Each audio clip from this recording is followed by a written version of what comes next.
warahmatullahi wabarakatuh. Alhamdulillahirrahmanirrahim. Pada hari ini Jumat tanggal 5 November 2021. Sudah hari kelima di bulan November. Dan alhamdulillah kita berarti ini edisi Couplepreneur pertama di bulan November. Masya Allah. Dan juga di bulan November ini membuka Couplepreneur ya dengan magnet rezeki suami istri. Masya Allah, tabarakallah. Pas banget ya, Jumat berkah. Kita juga setiap Jumat ada kompak sedekah. Adakah hubungannya dengan magnet rezeki suami istri? Masya Allah. Teteh, Kang, apa kabar? Alhamdulillah. Luar biasa. Allahu Akbar. Belum kompak tuh. Berarti minggu depan janjian ya, Teh? Ya, janjian. Alhamdulillah ya Allah, Masya Allah, Allahu Akbar. Ibu-ibu juga di rumah mudah-mudahan dalam keadaan sehat walafiat. Dan ngomongin tentang magnet rezeki suami istri, pasti ini akan ada pengaruhnya bagi kehidupan kita, tidak hanya di bisnis ya Teh. Ya. Jadi jadi penasaran apakah magnet rezeki suami istri itu berupa harta saja atau kayak gini nih, kompak gitu, unyu-unyu begini tuh, itu termasuk dari magnet rezeki atau enggak? Atau seperti apa sih magnet rezeki menurut versi Teh Indari dan Kang Deki? Mangga dipersilahkan. Iya. Oke, assalamualaikum warahmatullahi wabarakatuh teman-teman yang ada di IIDB Group, kemudian yang ada di IIDB Networking Telegram. Saya barusan ditanya sama Kang Deki, hari ini bahas apa? Magnet rezeki suami istri. Apa yang dibahas di sana? Apa saja yang kemudian bisa menghasilkan atau menjadi pendorong atau magnet rizki rumah tangga kita. Dan rizki itu tidak selalu bentuknya rupiah teman-teman ya. Lalu ngomongin tentang kekompakan, sebetulnya kami sendiri juga tidak selalu kompak. Kayak barusan tuh ya, ditanya sama Yulia, apa kabar? Saya jawabnya kemana, Kang Deki jawabnya kemana gitu kan. Kita nggak selalu kompak. Pakai baju merah, Kang Deki nggak selalu harus pakai baju merah. Kita nggak harus dress code-nya sama gitu. Jadi kalau kekompakan itu bukan hanya di sana gitu ya. Nah, magnet apa sih yang menurut saya ya, yang saat ini bisa dibilang menghasilkan rizki-rizki di dalam keluarga kami. Dan kami menganggap bahwa rizki itu bisa berupa apa saja. Ya contoh, saya banyak ditanya nih sama ibu-ibu, Teh Indari gimana sih cara ngatur waktu? Saya sering lihat Teh Indari ada di luar rumah, kemudian juga tapi tetap produktif nulis, bisa handle klien-klien juga. Banyak yang saya kerjakan, tapi kok kayaknya Teh Indari aktif banget dan bisa mengerjakan semuanya. Saya bilang bahwa itu adalah bentuk rizki. Bisa mengatur waktu pun itu adalah bentuk rizki. Lalu kemudian Teh Indari dapat suaminya yang soleh misalnya, itu juga rezeki loh gitu kan. Terus Teh Indari kok bisa bernetworking di mana-mana, itu juga bentuk rizki gitu. Jadi kalau kita ngomongin tentang rizki itu sangat luas. Tidak selalu bentuknya adalah uang ya. Rizki bisa sedekah, itu rizki. Kita bersyukur, itu rezeki gitu ya. Jadi intinya rizki. Nah, lihat dulu rizki itu secara lebih luas, dan itu akan juga meluaskan hati kita dan meluaskan juga rizki yang ada di keluarga kita. Kalau kita lihat nih anak kita jatuh misalnya ya, lalu kemudian kita menganggap bahwa itu musibah, bukan, itu rezeki karena anak kita juga ternyata masih selamat ya, paling kakinya aja yang berdarah, yang lainnya masih oke, artinya itu juga rezeki. Nah, cara saya melihat rezeki itu secara luas, itu yang membuat saya merasa bahwa keluarga saya itu dilimpahi begitu banyak rezeki. Ya, dalam masa waktu yang begitu hanya 24 jam saya bisa mengerjakan apapun. Kemudian saya juga sebagai ibu rumah tangga, tapi saya tidak bisa mendelegasikan tugas-tugas rumah tangga kepada yang lain. Itu juga rezeki, karena ada juga ibu-ibu yang mau delegasikan tugas, cari asisten rumah tangga aja susah. Jadi kalau ngomongin tentang rezeki, Masya Allah ya, itu luas sekali. Nah, apa sih sebenarnya magnet rezeki untuk suami istri? Kalau saya ngelihat satu hal ya, kekompakan adalah bentuk rizki. Dan ternyata teman-teman percayalah, kekompakan suami istri itu mendatangkan rizki-rizki yang lainnya. Ya, contoh, kita dalam masalah nih, dalam satu masalah, misalnya suami di PHK, ya, itu rizki atau bukan? Bisa jadi rizki loh. Kenapa? Karena dengan suami di PHK makin banyak waktu untuk bersama-sama dan kemudian bisa memecahkan masalah yang mungkin terjadi setiap hari di rumah. Ya, rezeki ya. Jadi kalau kita ngomongin tentang PHK adalah kiamat kehidupan, bukan gitu. Justru sebetulnya bisa jadi PHK adalah rizki untuk mendekatkan hati kita. Yang biasanya itu 8 jam suami di luar rumah atau malah 12 jam di luar rumah, kita ketemunya cuman pas sarapan atau itu pun subuh-subuh, datang lagi malam-malam, ya. Jadi rezeki PHK itu. Ya, itulah yang dimaksud dengan rizki yang sangat luas. Ya, apalagi sih kemudian yang membuat magnet rizki buat kita, ya, buat saya dan Kang Deki saat ini. Maklum pada masing-masing orang, ya, masing-masing pasangan kita itu juga rezeki, dan itu akan jadi magnet rizki. Ya, karena apa? Satu, kalau kita maklum sama pasangan kita dengan kekurangannya dan juga kelebihannya, gak ada sebenarnya celah untuk berantem. Ya. Karena apa? Karena satu sama lain pada akhirnya kita jadi kayak puzzle, saling menyempurnakan, bukan puzzle yang dihancurkan. Ya, harusnya puzzle itu saling menyempurnakan. Ini karena kita puzzle-nya itu menghancurkan, ya jadi nggak ada bentuknya. Akhirnya puzzle-nya. Jadi ketika kita memahami kelebihan dan kekurangan dari masing-masing pasangan, menurut saya itu adalah sumber rezeki juga.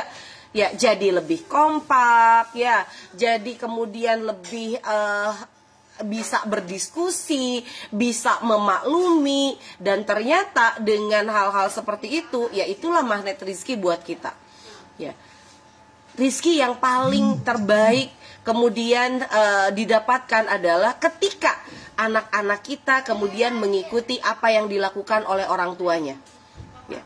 Dek, saya nanya sama Dedek, anak saya yang kedua. Dedek kok gitu sih sama bunda? Kok Dedek bentak bunda? Pernah nggak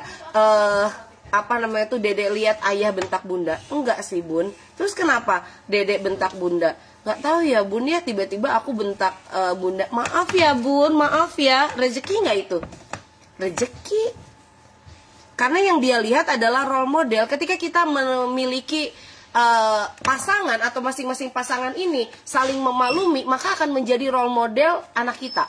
Dan anak kita itu akhirnya mudah sekali mengakui kesalahan karena dia lihat orang tuanya tidak seperti dia ketika dia melakukan kesalahan tersebut. Rezeki lagi itu.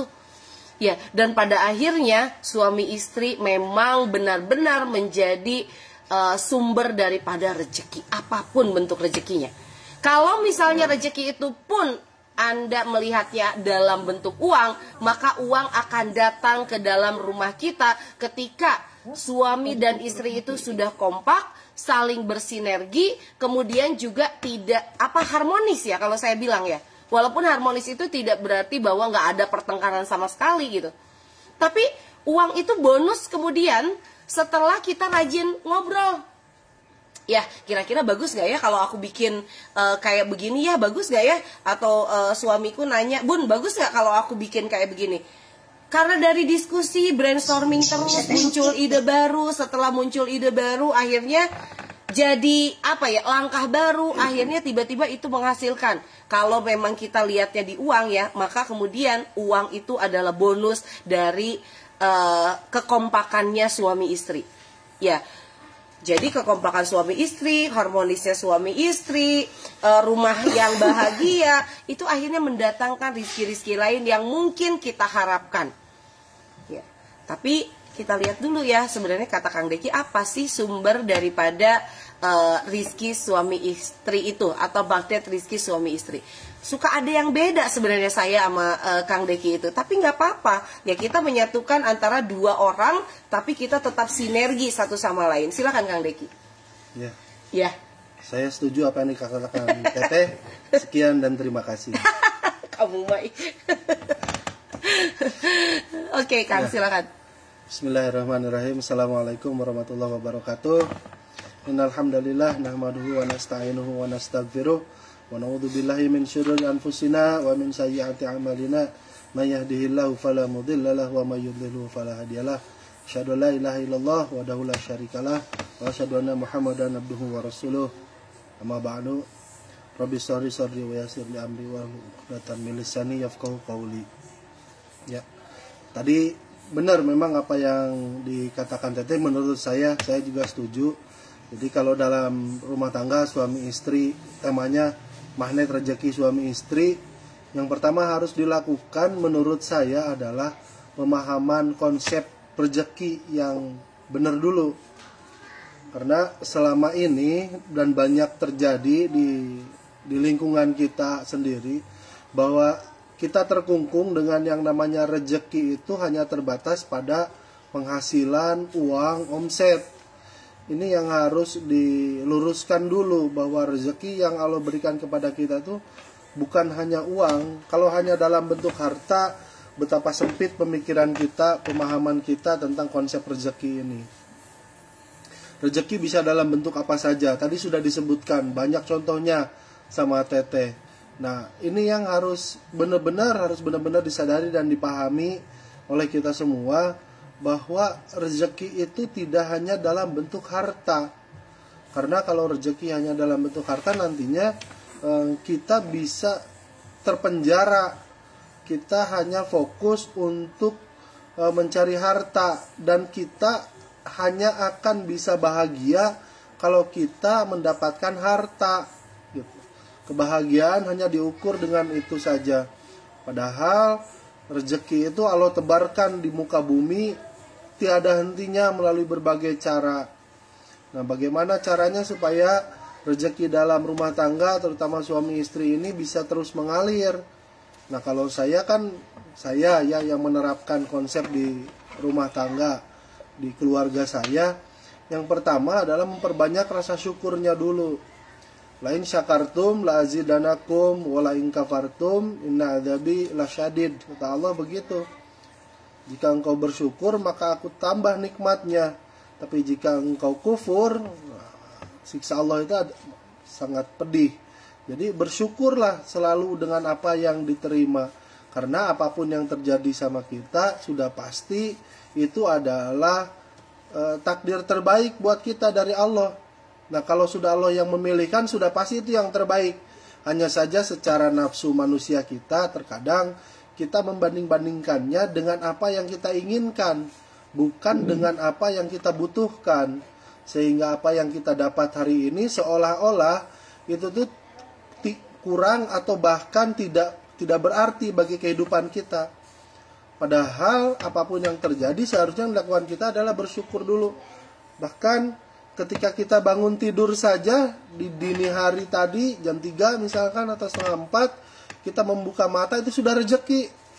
Kita bisa membuka mata dari tidur kita, itu sudah rezeki yang luar biasa. Artinya apa? Artinya Allah masih bisa memberikan kesempatan kepada kita untuk bisa menjalani kehidupan hari ini dengan lebih baik daripada hari kemarin. Kalau hari kemarin misalkan kita masih melakukan kesalahan, kehilafan, Allah masih beri kesempatan kita untuk memperbaikinya di hari ini. Bukankah itu juga sebuah rezeki yang luar biasa gitu? Untuk kita menambah amal dan ilmu kita di hari ini, kesempatan kita untuk bisa lebih baik, itu sudah rezeki yang luar biasa. Nah, apakah setiap kita bangun tidur ketika membaca alhamdulillahilladzi ahyana ba'da ma amatana wa ilaihin nusur, apakah itu sampai ke hati kita? Rasa syukur itu, alhamdulillah kita itu apakah sampai dari hati? Atau jangan-jangan kita bangun ya bangun aja gitu, menjalani hari-hari seperti biasa, bangun, buka mata, bangun dari kamar tidur, langsung ke kamar mandi atau apapun yang dilakukan, begitu aja setiap hari gitu, setiap pagi, tanpa ada perasaan benar-benar bersyukur kepada Allah. Ketika baca alhamdulillah itu, kita buka mata, lalu kita pegang, usap muka kita, hidung masih bisa bernapas, mulut masih bisa terbuka, tangan masih bisa bergerak, ketika bangun kaki masih bisa berdiri, itu juga sudah rezeki. Dari 2 atau 3 menit pertama kita bangun saja, begitu banyak yang bisa kita syukuri. Belum lagi menjalani hari sampai malam nanti, berapa banyak yang harus dan bisa kita syukuri. Rezeki-rezeki yang Allah ketimpakan kepada kita. Nah, kalau misalkan memang kalau dari sisi dari sisi duniawi kita melihat penghasilan hari ini lebih kecil daripada hari kemarin. Nah, itulah rezeki yang Allah titipkan kepada kita. Bukan Allah berikan ya konsepnya, karena titipkan itu titipan. Kalau yang diberikan itu kepada kita itu rezeki yang Allah berikan kepada kita itu yang kita makan, yang kita minum, yang kita pakai. Nah, kalau kita dapat uang hari ini berapapun belum tentu itu jadi rezeki kita semua. Karena belum tentu Allah memberi kita sebesar itu. Itu hanya titipan saja. Hari ini misalkannya, alhamdulillah hari ini kita dapat uang 400 juta gitu ya. Ya namanya ngalamun mah jangan kagok-kagok, masa memberi analogi. Alhamdulillah hari ini dapat 100 ribu, nggak ada. Namanya juga beranalogi, nggak apa-apa ya. 400 juta misalkan, belum tentu rezeki kita teh 400 juta. Bisa jadi nanti pas jalan, ternyata motor bannya pecah. Ada rezeki tukang tambal ban dari uang yang kita punya itu. Pas datang ke rumah ternyata lampu misalkan putus, ada rezeki warung di sana buat kita beli lampu ke warung. Ternyata ada saudara yang datang, ya itulah rezeki mereka yang Allah titipkan kepada kita. Maka kita bersyukur diberikan kesempatan oleh Allah sebagai perpanjangan tangannya, sebagai perpanjangan tangan Allah untuk menyebarkan rezeki itu kepada sesama, kepada saudara. Nah, itu konsepnya dari sana awalnya. Lalu dalam menjalaninya, suami dan istri itu harus selalu bisa menjaga hati masing-masing. Karena ridhonya Allah itu di rumah tangga tergantung ridhonya suami kepada istri. Terus ridhonya Allah itu tergantung bagaimana seorang istri berkhidmat kepada suami, gitu. Bagaimana memperlakukan istri, atau istri bagaimana memperlakukan suami, itu akan mengundang ridho dan berkah Allah. Jadi kalau misalkan hubungannya harmonis, insya Allah akan lebih banyak, lebih mudah kita untuk mensyukuri apapun yang terjadi. Nah, keharmonisan itu juga harus dijaga. Makanya tadi kata Teteh ya, kalau saya sama Teteh juga banyak banyak perbedaan sudah pasti. Sering terjadi ketidaksepemahaman, sering juga terjadi apa yang menurut saya iya, menurut Teteh tidak, atau sebaliknya sering juga. Tetapi bagaimana meramu itu semua dalam kehidupan sehari-hari sehingga itu bukan menjadi sebuah alasan untuk tidak harmonis dalam rumah tangga. Karena perbedaan itu kan rahmat. Kata Rasul begitu, perbedaan itu adalah rahmat. Jadi harusnya dengan ada perbedaan lah kita menjadi lebih berwarna kehidupan rumah tangganya. Nah, kalau semuanya terlalu sama, bukan harmonis namanya, jadinya monoton. Gitu. Harmonis itu bukan berarti selalu harus sama. Harmonis itu bukan berarti harus seragam, gitu. Tidak. Kalau yang sama seragam semua itu tadi ya monoton namanya, nggak ada warnanya. Ya seperti misalkan coba kalau Teteh pakai make up ya, harmonis itu harus sama. Alisnya warna merah, nanti lipstiknya warna merah juga, blush onnya warna merah, terus bedaknya warna merah tuh jadi kayak si cepot ya, merah semua nanti mukanya, tidak harmonis nanti wajahnya. Jadi harus ada warna memang. Nah, warna itulah yang menjadi bahan pembelajaran. Nah, saya sama Teteh bagaimana mengcompile warna, mengcompile perbedaan pendapat, perbedaan selera, perbedaan cara pandang. Bagaimana menyatukan itu menjadi sebuah keharmonisan, itu juga harus dilatih dan dibiasakan. Sehingga apapun yang terjadi dengan saya dan Teteh dalam rumah tangga ini, akan selalu bisa cari celah untuk bisa mensyukurinya. Supaya keharmonisan itu memunculkan rasa syukur. Saya dapat laporan dari Teteh, ya hari ini nih, begini. Yang saya lakukan pertama adalah alhamdulillah dulu, alhamdulillah gitu. Saya juga gitu ke Teteh, Bun, hari ini di workshop begini, alhamdulillah gitu. Semua selalu diawali dengan alhamdulillah. Sehingga kalau dapat kebahagiaan, alhamdulillah. Kalau misalkan dapat sesuatu yang tidak enak juga alhamdulillah gitu. Kalau kita mendapatkan kabar enak, alhamdulillah kan mudah ya. Tapi ketika mendapatkan kabar tidak enak kita mengucap alhamdulillah, ini perlu latihan. Kenapa? Kenapa harus bilang alhamdulillah ketika mendengar kabar tidak enak? Alhamdulillah berarti Allah masih menitipkan rasa tidak nyaman ini sebagai sebuah cara Allah untuk kita lebih mendekat. Gitu. Misalkan ada kejadian yang tidak mengenakan, contohnya misalkan di produksi ya, gagal produksi gitu. Gagal produksi. Nah, ini kan bisa jadi menjadi bahan muhasabah dan tafakur kita. Apakah selama kita bekerja ini tidak menyertakan Allah gitu? Apakah selama bekerja kita hanya menganggap bahwa kesuksesan itu dinilai dengan hal materi saja? Jangan-jangan ini juga teguran dari Allah. Alhamdulillah Allah ngasih peringatan dan kerugiannya masih bisa ditaksir segini malah biasalah gitu. Jalan lagi, kita lebih baik lagi dari sekarang. Nah, konsep-konsep rezeki yang harus dipahami, tata cara bagaimana menggabungkan perbedaan menjadi sebuah keharmonisan, bagaimana cara kita melihat sesuatu, mencari sesuatu untuk selalu kita bisa syukuri. Itulah jalan-jalan kalau menurut saya untuk bisa mendatangkan rezeki dalam rumah tangga, terutama suami dan istri. Begitu. Ya. Begitu kira-kira teman-teman ya. Silakan kalau misalnya ada yang mau tanya terkait dengan magnet rezeki ini, silakan. Oke, kita buka sesi pertanyaan. Silakan yang akan bertanya, boleh dibuka mic-nya dan sebutkan namanya. Atau udah hatam nih tentang magnet rezeki. Silakan diskusi Ran, Masya Allah dari Timika. Assalamualaikum Teh. Waalaikumsalam.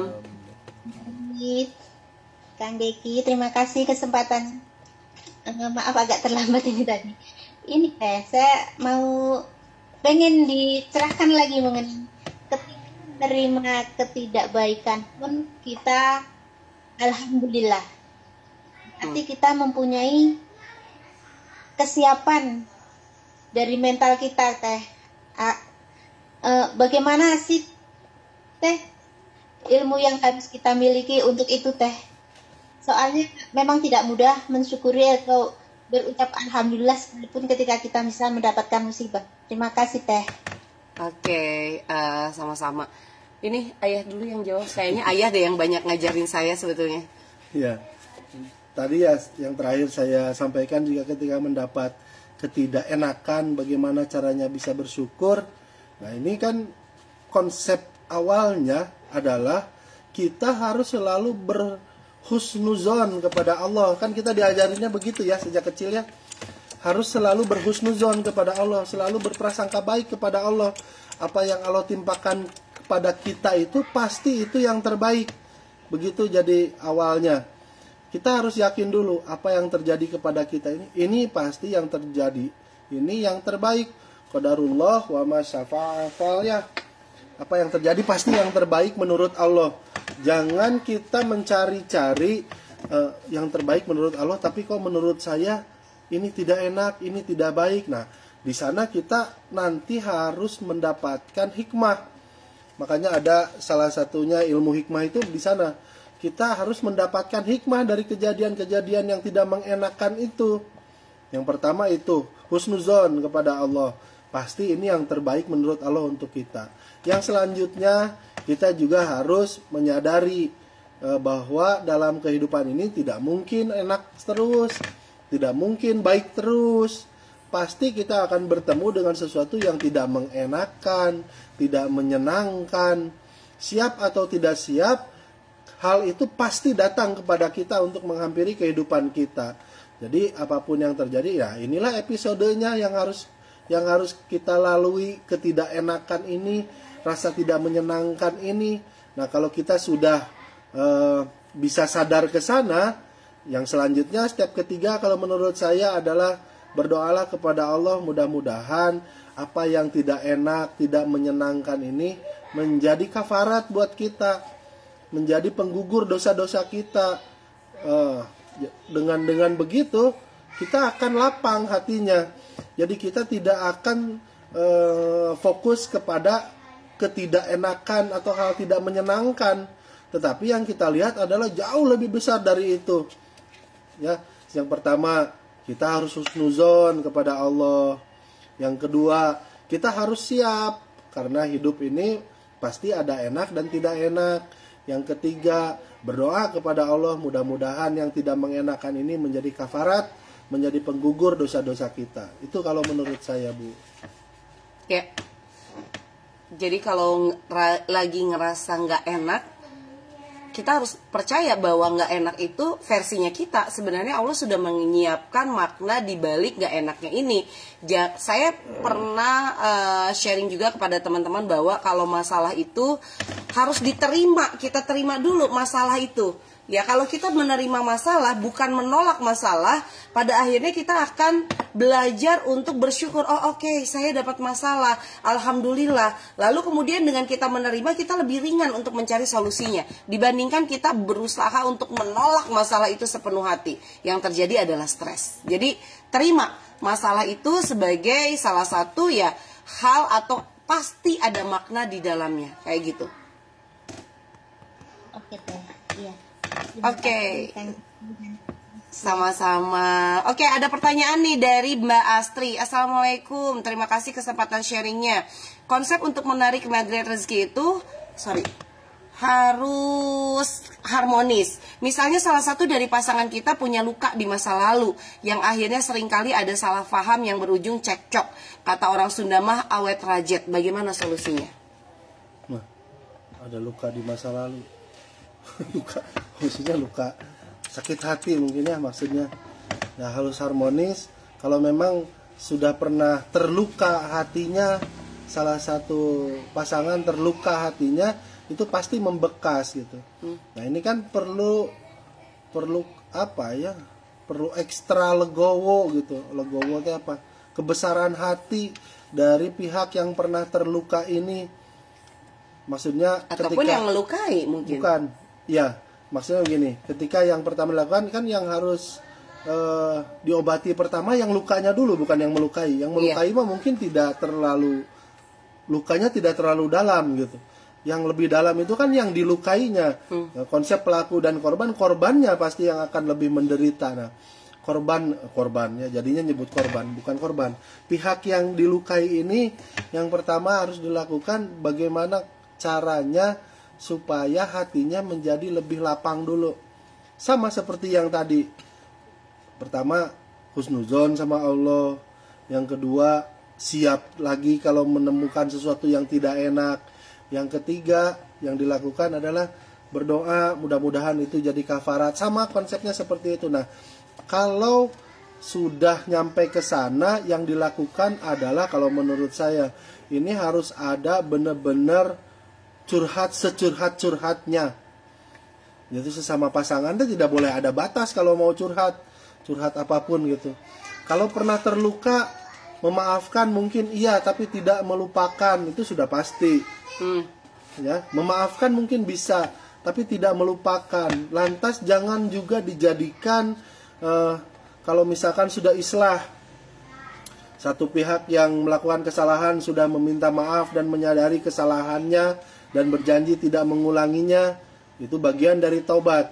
Terus yang dilukai juga sudah menerima permintaan maafnya dan sudah mau kembali menjaga keharmonisan.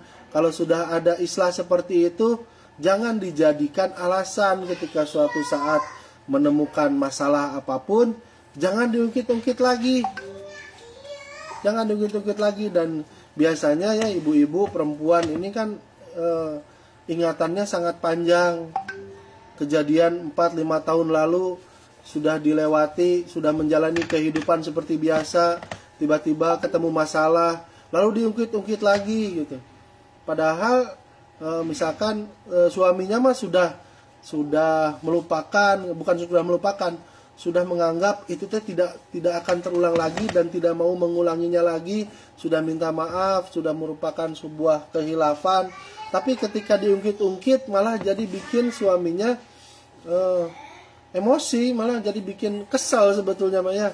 Jadi kalau bisa ya kalau bisa, karena saya juga tidak bisa berpura-pura menempatkan diri sebagai ibu teteh ini yang bertanya gitu, karena saya juga tidak bisa merasakan apa yang dirasakannya. Cuman kalau sudah awet rajet, nah awet rajetnya kalau kata Sunda awet rajetnya segimana? Apakah masih ada celah harapan untuk bisa diperbaiki? Dua-duanya harus komitmen, jangan mengungkit-ungkit kesalahan masa lalu yang sudah terjadi. Fokus ke masa depan, fokus kepada kebahagiaan berdua, kebahagiaan suami istri, anak-anak, rumah tangga. Kalau kesalahannya sudah dimaafkan, menurut saya lebih enak begitu, lebih luas hatinya, lebih ringan langkahnya jadinya gitu, daripada terus aja dipikirkan kesalahan-kesalahannya. Yang dicari adalah keburukan-keburukannya, jadi ingat lagi, sakit hati lagi. Coba kalau yang diingat kebaikannya, yang diingat itu kebaikan, terus keharmonisan, terus ya nilai-nilai baiknya lah yang diingat. Mungkin itu akan lebih bisa mengobati hati, bukan jadi mengotori hati. Ya, kira-kira seperti itu ya. Ini yang nanya dari Mbak Astri. Oke, satu pertanyaan lagi dari teman-teman, silakan. Oke, silakan. Boleh bertanya, dibuka mic-nya. Oke. Nah, misalnya Masya nih ya, Allah, Teh. saya aja yang nanya. Miss Inayah nih, Teh. Oh, Miss Inayah, mangga, Miss Inayah. Nggak mau tanya sih Teh, tapi mau sharing. Terima kasih buat Teteh sama Kang Deki yang selama ini sudah berbagi ilmu tentang rumah tangga ya. Dan alhamdulillah kata Teteh sama Kang Deki kan, untuk memperbaiki, untuk menciptakan suatu keharmonisan kita harus sadar diri kan. Maksudnya itu memperbaiki diri dulu sebelum meminta pasangan kita atau anggota keluarga yang lain baik kayak gitu. Dan saya mencoba itu, meski tidak mudah ya, harus menekan AFP dan sebagainya, tapi sama Allah dibayar kontan gitu Teh. Alhamdulillah bukan ini nggak ada emosi, nggak ada cekcok ataupun anak rewel itu alhamdulillah sangat sekali, dan itu berpengaruh sekali sama bisnis yang dijalankan juga. Allahu Akbar. Omset Teh, alhamdulillah sekali. Terima kasih buat Kang Deki dan Teh Hindari. Oke, alhamdulillah, masya Allah, luar biasa. Ya tadi denger ya, kalau Mbak Inayah itu sebelum mengubah orang lain atau bahkan pasangan kita, ubah dulu diri kita. Dan itu jelas tidak mudah, teman-teman. Kita itu harus menekan perasaan kita yang, aduh pengennya mah marah, pengennya mah sebel, pengennya mah panas, pengennya mah cemberut, pengennya mah apa, tapi ya begitu. Ya, tidak mudah, tetapi dibayar kontan. Ketidakmudahan itu dengan Allah bayar gitu. Magnet rezekinya itu adalah yaitu menekan ya itu ya, kalau saya bilang ya, ada di zona tidak nyaman sebetulnya ya. Ada di zona tidak nyaman kan, pengen marah tapi nggak dikeluarin, pengen cemberut tapi harus tetap senyum, pengen ngomel tapi memilih diam ya. Jadi itulah zona tidak nyaman yang sebetulnya akhirnya mendapatkan pencapaian-pencapaian baru yang luar biasa ya. Jadi Masya Allah Mbak Inayah luar biasa, berterima kasihlah sama Allah karena untuk bisa hadir di hari Jumat pagi seperti ini, atau setiap pagi belajar, itu juga rezeki loh. Ya, karena banyak ibu-ibu yang mungkin tidak punya waktu dengan alasan apapun ya untuk mengikuti kegiatan pagi kita. Sehingga untuk teman-teman yang sekarang ada di sini ya, ini adalah sebuah bentuk rezeki. Bisa belajar bareng-bareng bersama ibu-ibu yang lain dan ada di rumah saja. Ini adalah sebuah rezeki. Dengan rezeki berupa ilmu, maka kemudian kita bisa melangkah lebih baik. Itu adalah rezeki, bisa melangkah. Jadi teman-teman, kalau kita ngomongin rezeki luas ya. Tapi kalau teman-teman memang tugasnya atau mimpinya itu adalah uang juga gitu, ya insya Allah itu akan menjadi bonus setelah teman-teman memahami rezeki-rezeki yang lainnya. Ya kali itu aja ya. Ya, terima kasih teman-teman untuk hari ini. Masya Allah luar biasa. Mudah-mudahan semakin berkah untuk usia kita, berkah untuk setiap waktu yang kita jalankan, dan berkah juga setiap rezeki yang datang dalam hidup kita. Assalamualaikum warahmatullahi wabarakatuh. Waalaikumsalam warahmatullahi wabarakatuh.